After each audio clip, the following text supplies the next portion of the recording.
Hi guys, if you want to remove recent files from Quick Access in Windows 11, then let's see how to do it. To remove recent files from Quick Access, first of all right click on the Start menu and then go to Settings. Now go to Personalization and then scroll down and then click on a Start option. Now here scroll down and here you will see this option, show recommended files in a Start, recent files in File Explorer and items in Jumps list. You have to simply disable this option.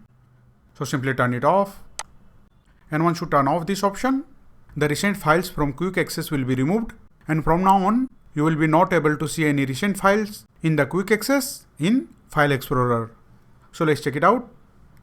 Simply close it, right click on the Start menu and then go to File Explorer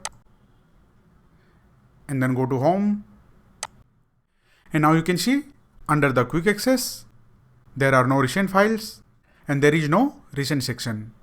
So that's it guys. This is how you can easily remove recent files from Quick Access in Windows 11. If you like this video, please subscribe the channel.